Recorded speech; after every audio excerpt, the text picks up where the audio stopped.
Section 9. Common sense and good judgment.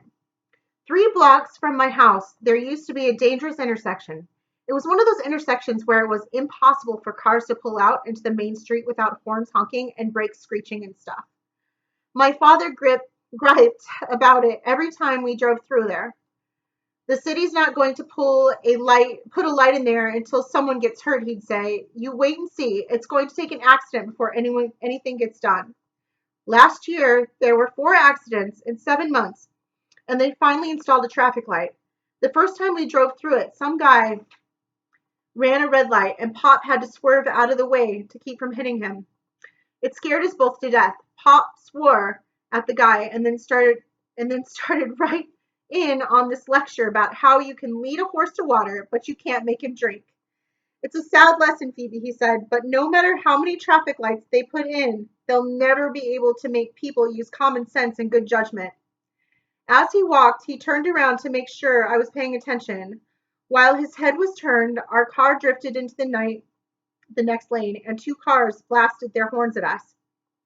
He made a quick recovery. It was close, though. It was also the end of his talk on good judgment and common sense, and the lesson I ended up learning that day was that even smart guys with chemistry degrees do stupid stuff once in a while. It's just that usually when you do stupid stuff, you luck out and get away with it. And if you luck out enough times, it's pretty easy to start believing that you're always going to luck out forever, I mean. Like, I can't even count how many soccer games I played in without shin guards before I finally got kicked in the leg and started wearing them. Over 30, though, I bet. And my mother had never had a major sunburn her whole entire life till she and Pop went to the beach for their anniversary last year. You could still see the blotchy places where her skin peeled from the blisters, by the way. And then there was Mick, who went 12 years and 5 months without ever falling off his bike. So he refused to wear a helmet. And it's the one thing about him I've tried to forget and to forgive him for. And I'm sorry, but I can't seem to do either one. It was over a week before Mrs. Berryhill called me down to her office again. I was kind of nervous when I got her note, even though I knew my parents had explained to her about me ditching school that day. Part of me was still expecting detention. That's why I was relieved to see another woman sitting in her office when I walked in. Mrs. Berryhill introduced her. Her name was Mrs. Somebody or other from the PTA.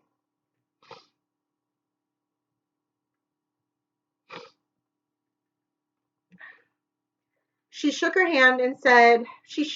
hand and said how sincerely sorry she was about what happened to my brother. Then she started right in on how the PTA wanted to make sure that nothing like this ever happened again. So they were going to sponsor this big assembly on bike safety. It was already in the works, she said. They were going to be police officers, the instructional videos, and demonstrations of the latest safety gear, and yada, yada, yada. We'd like to invite you to sit on stage with the other speakers, she told me. Then she took my hand again and asked if I thought maybe I could say a few words to my classmates about bike safety, because a few words from me would have a tremendous impact, she thought. And through all of this, I just sort of sat there, staring at her in disbelief, because I swear I could not figure out what planet this woman had come from. I mean, where in the world had she ever gotten the nerve to ask me something like that? Had it never even dawned on her that the timing of a bicycle safety assembly was just a little off for me? That maybe I would have liked to see a safety assembly before my brother was killed?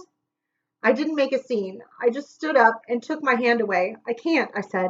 When I turned to go, Miss Somebody or other fell all over herself telling me how much she understood, which really killed me, by the way, because the woman didn't have a clue. I don't know when I changed my mind about speaking it at the assembly. I think it was just one of those flip-flops you do sometimes, Like at first you have this gut reaction to something and you're positive that you're totally right. Only after a while it creeps into your mind that the other guy may actually have a point. Then the next thing you know, his point's making more sense than your point, which is totally annoying, but still, it happens. It used to happen with me and Mick all the time. Like a couple of months ago, we were arguing about whether the Three Stooges were funny or not. I kept saying they were hilarious, and Mick kept saying they were just morons. Then we started kind of wrestling around a little bit, and the next thing I know, Mick jumps up and starts slapping the top of his head with his hand and fluttering it up and down in front of my face.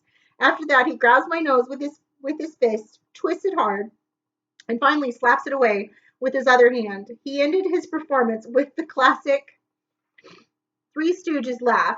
Nick, nick, nick. And a quick move to boink my eye out with his fingers. Fortunately, I was able to block it with my hand. Nick stopped the routine as fast as he had started it. Then, without saying a word, he stood up real dignified like and dusted himself off. He looked at me without a trace of a smile. Hilarious, wasn't I? He said dryly. Yes, I lied, you were. But deep down, I was already starting to feel different about the Stooges.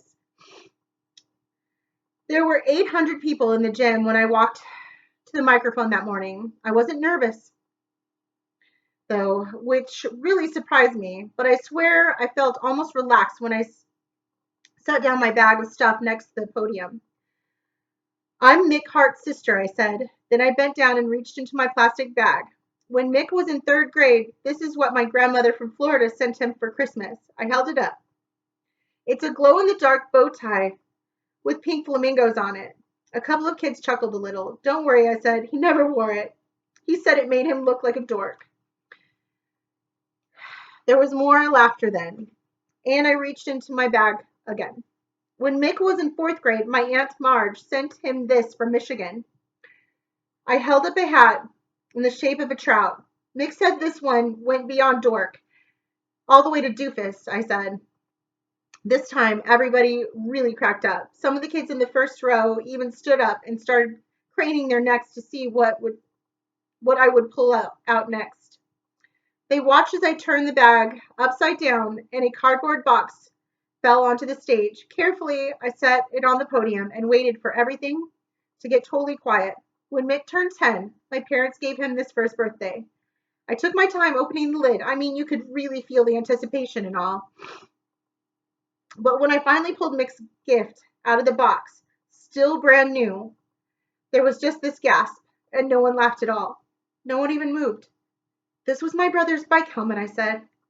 My voice broke, but somehow I forced myself to finish.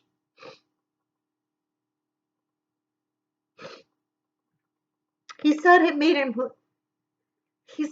look like a dork. Oh, we're going to continue on our next